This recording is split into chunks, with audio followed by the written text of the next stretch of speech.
안녕하세요. 10년 전 제게는 누가 봐도 예쁘다고 칭찬할 만큼의 미모가 뛰어난 와이프가 있었습니다. 그때 당시에 저와 아내는 30대 초반의 동갑 부부였었고 초등학교를 다니는 외동딸 아이 하나가 있었습니다. 저와 아내가 처음 만나게 된 건 남들처럼 특별할 건 없었습니다. 그 당시 아내는 제가 다니는 회사의 갑 위치에 있는 더 좋은 회사에서 근무하던 직원이었고 회사 간의 업무 파트너 담당자들이었기에 매주 몇 번씩 마주치게 되었었죠. 그러다 그녀의 미모와 능력에 점차 빠져들게 되었습니다. 저는 전문대를 나왔고 집사람은 명문대를 나왔었고 얼굴은 연예인 중에 김사랑을 닮아서 세련미가 넘쳤고 몸매도 좋았습니다. 그리고 말도 사근사근하게 잘하고 상냥해서 누구나 반할만한 그런 여자였었죠. 솔직히 그에 비해 저는 다른 사람들과 다를 바 없는 평범한 남자였었고 아내는 미모면 미모 학벌이면 학벌 그리고 저보다 뛰어난 스펙까지 뭐 하나 꿀릴 게 없었죠. 그래서 그런지 처음에는 상냥하게 말을 건네던 여자였는데 제가 관심을 보이자 그때부터는 전과 다르게 저를 깔보는 듯한 행동과 말을 서슴지 않더라고요.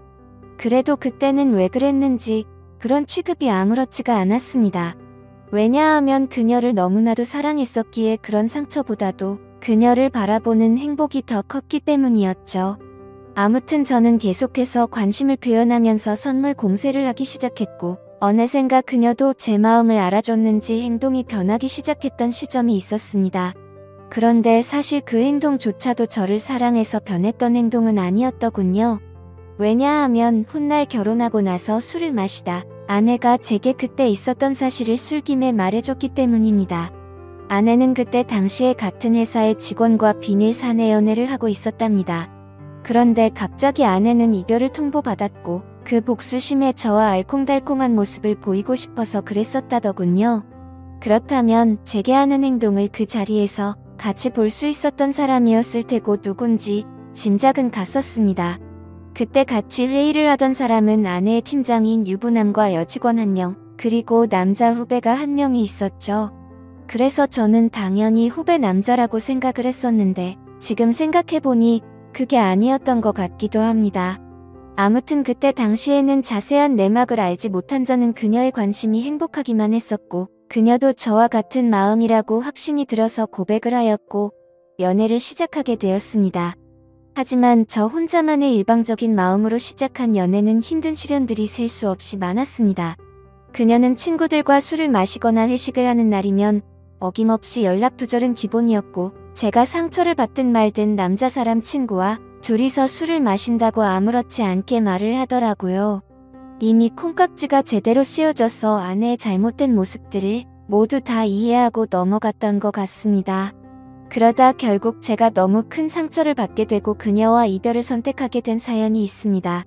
그때 당시 여자친구는 자주 술을 마시던 남자 사람 친구와 둘이서 여행을 간다고 하더군요. 여자친구는 그 친구와는 어릴 때부터 동성 친구처럼 지내는 사이라서 걱정할 거 없다고는 하는데 아무리 제가 여자친구를 좋아해서 쩔쩔매는 입장이라고 하더라도 이건 아니지 않나요? 그래서 그동안 참아오던 모든 게 터져버렸고 분노가 한번 시작하니 도저히 걷잡을 수 없었습니다. 저는 단도직입적으로 말했죠. 만약 그 남자와 둘이서 여행을 간다면 나와는 끝이라고 말이죠. 하지만 여자친구는 그러거나 말거나 관심도 없다는 듯이 네 마음대로 하라고 하고는 여행을 가버리더군요. 그런 모습에 그동안 내가 정말 연애를 잘못하고 살았구나라는 걸 많이 깨달았고 힘든 아픔을 겪고 있었습니다. 그렇게 2달 정도가 지난 어느 새벽에 여자친구에게서 연락이 오더라고요. 저는 제 나름대로 많은 정리를 했다고 생각을 했음에도 그녀의 번호로 전화가 오니 심장은 미친 듯이 두근거렸고 솔직히 말해서 기분이 나쁘지가 않고 반갑고 좋았었습니다. 곧바로 그녀의 전화를 받아보니 우는 목소리로 제게 사과를 하더군요. 그동안 자신에게 잘해주던 걸 너무 몰랐답니다. 그런데 헤어지고 나니까 자신도 저를 너무 사랑했다는 걸 깨달았고 용서를 해달라고 하더라고요. 그리고 그때 했던 선택은 자신도 후회한다며 다시는 그런 말도 안 되는 짓 하지 않겠다고 했죠. 솔직히 고민이 잠깐 동안 되기는 했지만 그녀의 말을 진심으로 믿고 싶었습니다. 그래서 그녀의 용서를 받아주었고 결국 연애를 다시 시작하게 되었죠. 그날 이후로는 다른 평범한 연인들처럼 그녀도 제게 헌신을 다해주더군요. 달라진 모습에 저는 하루하루가 행복했었고 제 선택에 후회가 없었습니다. 그렇게 행복한 연애를 하던 중 한 달 정도가 지난 뒤에 아내는 제게 말했습니다. 아무래도 아이를 가진 것 같다고 해서 병원에 가봤는데 임신한 지 3개월이 되었답니다. 그 이야기를 듣고 나서 심장이 덜컹하더군요. 솔직히 기분이 좋아야 정상인데 뭔가 석연치 않은 기분이 들었기 때문입니다. 3개월 전이면 아내가 남자 사람 친구와 여행을 갔을 시기와 겹쳤기 때문이었죠. 그래서 저는 더 이상 의심하고 싶지도 않았고 직설적으로 물어봤습니다. 혹시 그 남자랑 여행 가서 별일이 없었던 거 맞냐고 했죠. 그러자 여자친구는 불같이 화를 내면서 무슨 그따위 생각을 하냐고 하더라고요. 정말 그 친구와는 동성 친구처럼 지내는 사이라서 아무 일도 없었답니다. 그리고 정의심이 되면 나중에 아기 낳아서 유전자 검사를 해도 된다고 하면서 괜히 책임지기 싫으니까 핑계대는 거 아니냐면서 오히려 저를 몰아붙이더라고요. 그래서 일단 당장은 아내의 당당한 태도에 제가 너무 의심만 가지고 기분 나쁜 소리를 한 건 아닌가 싶어서 사과를 했고 결국 아내와 저는 아이를 낳기로 결심을 하고 서둘러서 결혼을 했습니다. 신혼집은 걱정이 없었고 아내도 그걸 잘 알고 있었습니다. 그때 당시에는 부모님께서 하시던 자영업이 잘 되고 있었기 때문에 모아둔 재산이 제법 많았었기 때문이었죠. 그래서 신혼집을 서울 한복판에서 대출 없이 자가로 시작했습니다.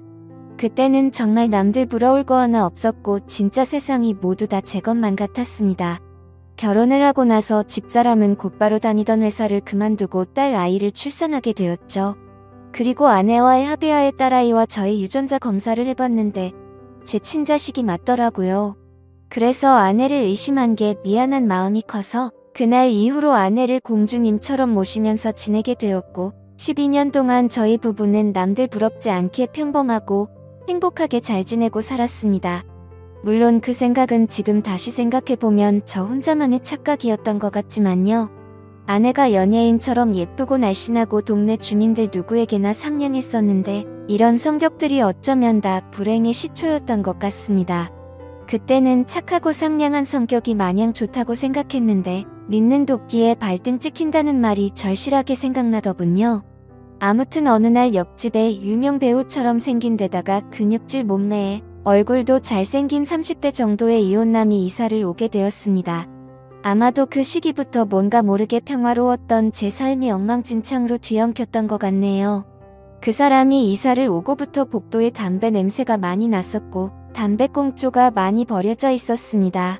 그걸 참다 못한 집사람이 그놈에게 주의를 준다고 하면서 말을 섞더니 그 남자에 대해서 나쁜 사람이 아니었다며 저보고도 오고 가며 친하게 지내라고 하더라고요. 솔직히 그때는 그냥 그런가 보다 정도였습니다. 하지만 아내는 저와 이야기를 할 때 자신도 모르게 매번 옆집 아저씨가 이랬다 저랬다 라고 하면서 언제부턴가 옆집에 사는 이혼남의 이야기를 과하다 싶을 정도로 많이 하더라고요. 그래서 제가 회사에 출근을 하고 나서 저렇게 많이 이야기를 나누는 건가 싶었습니다. 그렇다고 괜히 예전처럼 또다시 의심을 할 수도 없는 노릇이었고 혹시라도 찌질하게 보일까 봐서 일체의 잔소리를 삼가했습니다.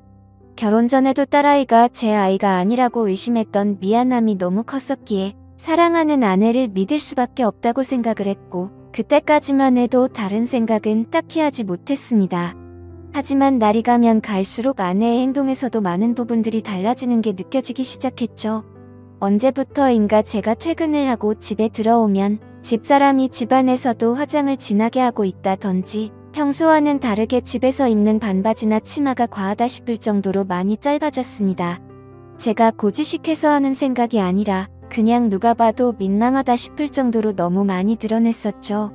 오죽하면 근처 슈퍼에 가서 담배를 사고 있을 때 슈퍼 아주머니가 그러더군요.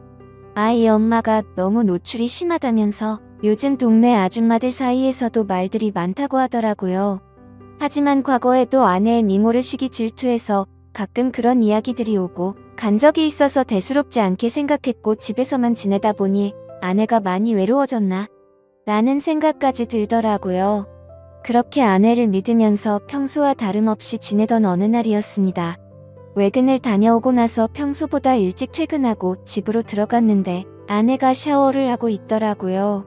그래서 아무 생각 없이 옷을 갈아입고 안방에서 TV를 보면서 쉬고 있으니 아내가 욕실에서 나오더군요. 그런데 생전 처음으로 보는 민망한 속옷 차림으로 나오더니 아내도 약간 놀라는 듯한 눈치였습니다.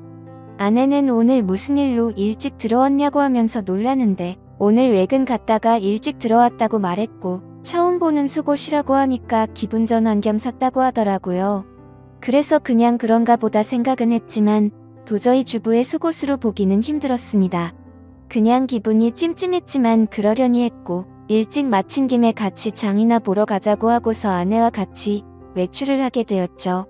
그렇게 엘리베이터를 기다리고 있는데 옆집에 사는 이혼남도 때마침 문을 벌컥 열고 나오더군요. 그런데 약간 흠칫하는 듯한 모습이 이상하게 생각되었고 같이 엘리베이터를 탔는데도 뭔가 알 수 없는 묘한 기류가 느껴졌습니다. 평소에 친하게 지낸다던 아내와 이웃집 남자가 이야기도 잘 섞지 않았고 옆집 남자는 저와 인사를 하면서도 제 눈을 똑바로 쳐다보지를 못하더군요. 예전에도 이런 모습들이 보였기 때문에 단지 성격이 좀 소극적이거나 수줍음이 많은가 보다 생각했었고 그저 내성적인 사람이려니 생각했었습니다. 그런데 갑자기 저런 모습이 저에게만 그런 건가 싶은 생각이 들었죠. 그래서 마트를 가는 동안 아내에게 물어봤습니다.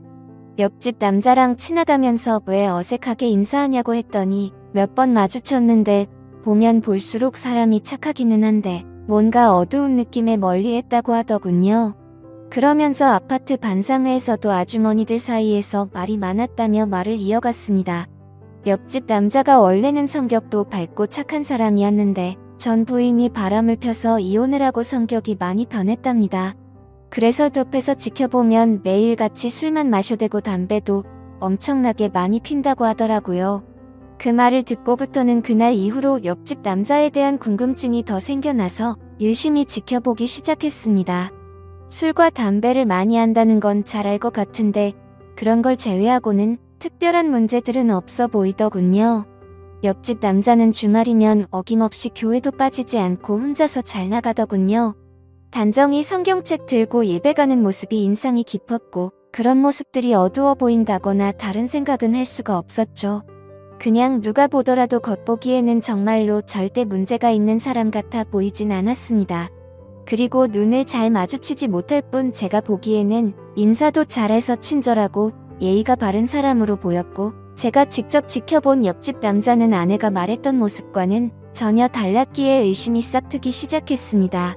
솔직히 말해서 제 아내가 유부녀라고는 하지만 매일 같이 운동을 다니면서 관리를 잘해서 아이를 출산하기 전처럼 몸매도 좋았고 피부 관리도 항상 잘해왔기에 20대 중반으로 밖에 보이지가 않았죠.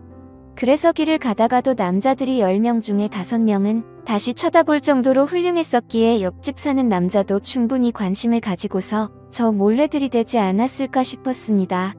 그리고 그때부터는 별의별 생각이 다 들더라고요. 외근하고 일찍 들어간 날도 아내가 굳이 그 시간에 샤워를 하고 있었던 것도 수상했고 왜 그때 때마침 옆집 남자는 외출을 했으며 서로가 어색해했던 이유가 뭘까 이런 생각이 들었죠. 사실은 아내는 그 남자를 만나기 위해서 샤워를 했고 둘이서 만나려고 했는데 제가 있어서 둘 다 놀라서 그런 상황이 벌어진 게 아닌가 이런 생각이 들었습니다.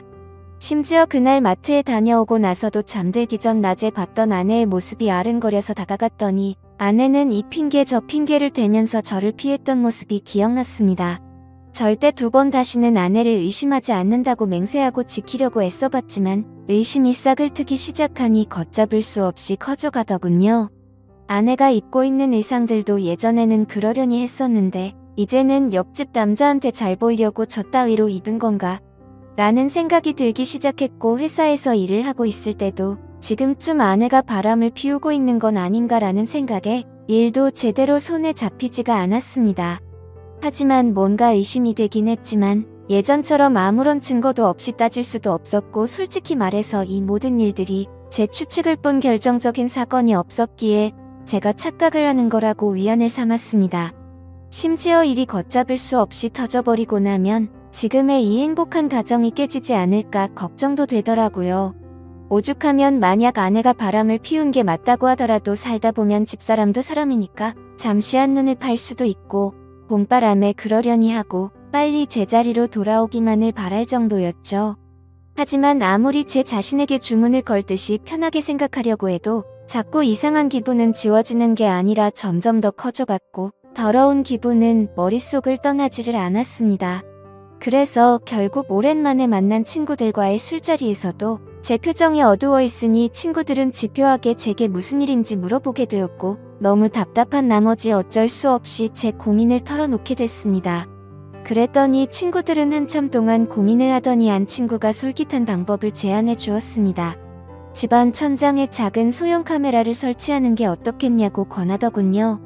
이렇게 백날 첫날 고민하고 또 고민해봤자 의심은 더 커질 거라며 차라리 제 생각이 맞든 아니든 하루라도 빨리 아는 게 저와 딸아이를 위한 거라고 하더라고요. 그 말을 듣고 보니 저도 같은 생각이었습니다. 예전에 딸아이의 친자 검사를 할 때도 의심을 하던 시기가 너무 힘들었었고 막상 검사를 할 때는 덤덤했었고 제 친자식이라는 결과가 나오니 더 행복해졌던 전례가 있었기 때문이었죠. 아내를 또다시 의심해서 미안하지만 만약 아니라면 평생 동안 헌신하겠다는 생각으로 아내가 운동을 나가고 집이 비어있는 시간에 작은 소형 카메라를 설치하게 되었습니다. 지금부터 세상에 이런 일이 또 있을까 싶은 반전 드라마가 시작됩니다. 저는 저보다 덩치도 좋고 근육질의 탄탄한 몸을 지닌 옆집 남자를 가만두지 않으려고 혼자서 온갖 상상을 했고 혹시라도 벌어질 위기 상황에 대처할 모든 만반의 준비를 하고 마음을 가다듬었습니다. 혹시라도 제가 예상했던 대로 아내와의 불륜이 확인되면 그냥 주먹 다툼을 하고서 징역이라도 가겠다고 각오까지 했을 정도였죠. 그렇게 저는 떨리는 마음을 진정시키면서 며칠 동안 매일 녹화된 비디오를 들어보았습니다. 태어나서 처음으로 겪은 감정이었는데 정말 세상 지옥이 따로 없더군요. 저희 집으로 어떤 허우대 멀쩡한 남자가 우리 집에 들어오더군요. 그때부터는 설마 했던 마음이 확신으로 바뀌었고 손이 정신없이 떨렸습니다. 아무튼 집사람과 그 남자와 너무나도 자연스러워 보이더군요.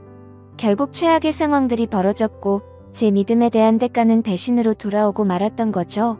그동안 왜 집사람이 그동안 그런 행동들과 지나친 의상들을 입었는지 그제서야 모든 이유를 알 것 같았습니다.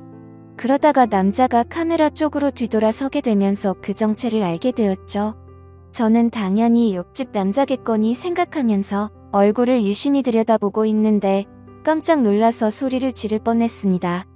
제가 예상하던 옆집 남자가 아니라 아랫집에 사는 제 딸아이의 친구 아빠더군요. 그 남자의 딸과 제 딸아이가 같은 학교를 다니는 친구라서 부모들끼리도 잘 알고 친한 사이였습니다. 그래서 그런지 이런 말도 안 되는 짓거리를 하고 있었다라는 게 너무 현실감도 없었고 이해도 되지 않더라고요. 아랫집 남자는 나이가 많고 얼굴도 못생겼을 뿐더러 고지식한 선비 마냥 점 자는 사람이었기에 정말 상상조차 못했었습니다.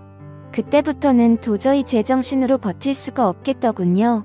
그 아랫집 남자는 외적으로나 다른 건 볼품이 없더라도 학력도 좋고 직장도 좋은 소위 엘리트라는 사람이었습니다. 그때 문득 그런 기억이 떠오르더군요. 언제 한번 그 집부부랑 같이 식사를 하던 자리였는데 왠지 모르게 집사람이 평소와 다르게 잘 웃고 기분 좋게 보내더니 집에 돌아와서는 자기가 아랫집 남자랑 코드가 잘 맞는다며 그런 헛소리를 주절거리더군요. 솔직히 제가 아랫집 남자를 무시했어서 그랬던 건지 그 말이 전혀 기분이 나쁘지 않았고 그냥 그런가 보다 하고 흘렸던 거죠. 지나고 나서 생각해보니 그때부터 이미 눈이 맞았던 걸 눈치챘어야 했던 건데 제가 너무 한심스럽고 원망스러웠습니다. 저는 너무 열이 받아서 지금까지 벌어진 모든 사실을 인터넷에 올려서 이것들을 온천하에 알리고 싶었고 2번 다시는 세상에 차마 얼굴도 못 들고 살게 만들고 싶었는데 차마 딸아이 때문에 도저히 그렇게는 못하겠더군요. 그러면 차라리 평생 죄책감을 갖고 살아갈 수 있게 내가 잘못되는 게 그게 최고의 복수겠거니 생각하고 옥상을 2번이나 올라갔다 내려왔다를 반복했지만 도저히 겁이 나고 용기가 나지 않아서 집으로 돌아왔습니다. 세상에서 가장 큰 분노가 생겼는데도 불구하고 어떤 복수를 하는 것조차 쉽지 않다라는 걸 처음으로 깨달았던 것 같네요. 결국에 어떻게 할지 한참 동안 고민을 하다가 집사람의 부모님에게 이 모든 사실을 알려야겠다고 생각을 했습니다. 곧바로 근처에 살고 있는 저희 누나에게 연락을 해서 저녁에 딸아이 좀 데려가서 맡아달라고 부탁을 했고 그날 저녁 장인어른과 장모님을 저희 집으로 모셔왔습니다. 갑작스러운 상황에 무슨 일인지 물어보셨지만 제 어두운 표정과 침묵의 낌새를 느끼셨는지 조용히 저를 따라와 주시더군요. 그리고서는 집에 도착해서 지금까지 벌어진 일에 대해서 말씀드릴 게 있다고 했고 빠짐없이 전부 설명을 해줬습니다. 만약 두 분께서 원하신다면 증거 영상도 있으니 원하시면 보여드린다고 말씀을 드렸죠. 그러자 두 분은 서로 대화를 나누셨고 보고 싶다고 하시더라고요. 그래서 저는 아무 말 없이 녹화된 영상을 틀어드렸습니다. 장인어른과 장모님은 결혼 전부터 연애 시절에도 저를 굉장히 싫어했었고 엄청난 무시를 하던 분들입니다. 물론 당신네들 딸이 좋은 대학교 나와서 좋은 회사를 다니고 있는데 제가 성에 찰 수는 없었겠죠. 하지만 차마 입에 올릴 수 없는 말까지 서슴지 않게 하면서 무시하던 장인과 장모였는데 표정이 정말 가관이더라고요. 영상을 보시던 장모님은 울음을 터뜨려 버렸고 장인어른은 아무 말 없이 줄담배만 피우더군요. 그렇게 이야기를 마치고 난 뒤에 장인 장모는 집으로 가셨고 몇 시간 뒤 집사람이 정신 나간 사람처럼 문을 열고 들어와서는 문이 부서질 듯이 문을 닫고서는 들어오더군요. 아내는 지금 제정신이냐고 적반하장으로 나왔습니다. 네가 뭔데 나에게 있던 일을 자기 부모에게 말도 없이 말했냐며 욕을 하기 시작하더라고요. 그냥 이혼하면 쉽게 끝날 문제인데 이를 왜 키우냐고 하면서 이혼하자고 발악을 하면서 대들더군요. 그 모습을 보니 너무나도 허탈했고 슬퍼서 오히려 제가 눈물이 다 났습니다. 저에게 미안하다고 한마디만 했었더라도 많은 게 달라졌을지도 모릅니다. 차라리 거짓말이라도 하면서 울고불고 빌었더라면, 다시는 안 그러겠다고 매달렸다면 아마도 저는 용서했을지도 모릅니다. 그때는 제 목숨보다 소중했고 제 모든 걸 줘도 아깝지 않아서 정말 소중하고 과분했던 집사람이었죠. 그만큼이나 저는 진짜 많이 아내를 사랑했었습니다. 너무 화가 났지만 차마 집사람을 건드릴 수는 없었기에 저는 그냥 바닥에 뒹굴면서 서럽게 통곡을 했습니다. 결국 집사람과는 이혼을 하기로 했고 아내에게 귀책 사유가 있었기에 딸아이는 제가 맡기로 했습니다. 그리고 아랫집 그 정신나간 유부남도 이 모든 사실이 드러나자 그 유부남의 아내가 회사에서 한바탕 난리를 치는 바람에 불명예 퇴직을 당하게 되었고 결국에는 이혼까지 당했다고 하더군요. 그리고 당장은 집에서 아이를 키울 사람이 없었기에 독신으로 지내고 있던 누나가 저희 집으로 들어와서 딸아이를 잘 키워줬습니다. 가진 거라고는 집 하나 딸랑 있었는데 그 집을 팔고 싶지는 않았습니다. 당장 팔면 너무 막심한 손해였을 뿐더러 온전히 제 딸아이에게 물려주고 싶었기 때문이죠. 그래서 저는 제 딸아이에게 모든 걸 다 해주고 싶어서 정말 열심히 살았습니다. 나름대로 수입이 적지는 않았던 덕분도 있었고 제가 열심히 하는 만큼 수익은 더 늘어났기에 항상 추가 근무를 지원해서 했고 일 없는 날에는 대리기사도 뛰면서 정말 열심히 살았습니다. 제가 부족해서 엄마 없이 키운 죄를 물질적으로 풍족하게 해서라도 딸아이에게 모든 걸 보상해주고 싶었죠. 저는 5년째 낡은 구두를 고쳐가며 신어도 제 딸의 옷과 신발은 꼭 유명 메이커로 사서 입히고 신겼습니다.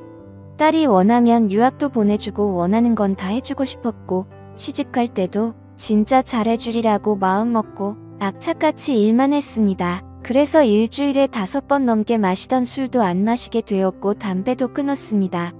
하루에 15시간씩 고된 일을 하고 집에 들어와서 공주님처럼 곤히 자고 있는 제 딸을 보면 신기하게도 그날 있었던 모든 피곤함과 스트레스가 모조리 사라지는 기분이 들더군요. 딸 아이가 엄마가 없는데도 불구하고 큰 말썽도 안 부리고 건강하게 잘 커줘서 고마웠습니다. 쌓여가는 딸의 시집 미천 통장 잔고가 쌓여가는 걸 보면서 제 인생도 제자리를 찾아가는 기분이었죠. 그러다 딸 아이가 초등학교를 졸업하고 중학교 들어갈 때쯤 저에게 중매가 들어왔습니다. 여자가 얼굴도 참하고 통통하고 다 좋은데 약간씩 다리를 절더라고요. 공부도 많이 하지 못했고 집안에 돈을 보태주느라 모은 돈도 500만 원 정도밖에 없다고 했습니다. 허우대 멀쩡해서 예쁜 몸 자랑하느라 이 남자 저 남자한테 눈 흠면서 사는 여자보다는 낫다고 생각 들더군요. 다리를 절어도 마음을 저는 것보다 제대로 정신 박힌 여자가 훨씬 더 낫겠지라고 생각을 했습니다.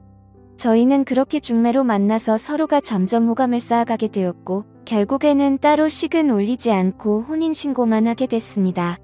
그 이후로 저와 아내는 살림을 합치게 되었고 바로 그 다음 해에 아들을 갖고서 낳게 되었습니다. 지금의 제 아내는 처절하고 아팠던 지옥 같은 제 과거를 보상해주는 하늘에서 내려준 천사 같은 복덩어리였습니다. 아내는 빈손으로 결혼해서 미안하다며 늘 미안하다는 말을 입에 담고 살았고 제가 그렇게 말렸는데도 불구하고 살림에 도움이 되고 싶다면서 동네 마트에서 다리를 절면서도 알바를 하더군요. 예전 집사람은 지방에서 연하남과 살림을 차렸다고 하던데 철이 없는 남자를 만났는지 형편이 말도 안 되게 어렵다고 하더라고요. 그래서 가족들한테 돈을 엄청나게 빌린 뒤로는 가족들에게조차 도통 연락이 없다고 하더군요. 뭐 그러던지 말던지 저는 제 인생을 살려고 합니다. 이젠 저는 두 아이들을 위해서 그리고 지금의 아내를 위해서 더욱더 열심히 살 겁니다. 어제 성과금이 들어왔습니다. 오늘은 저녁에 아내가 좋아하는 소고기에 소주나 한잔 마시면서 하루를 정리하려 합니다. 지금까지 제 사연을 읽어주셔서 감사합니다.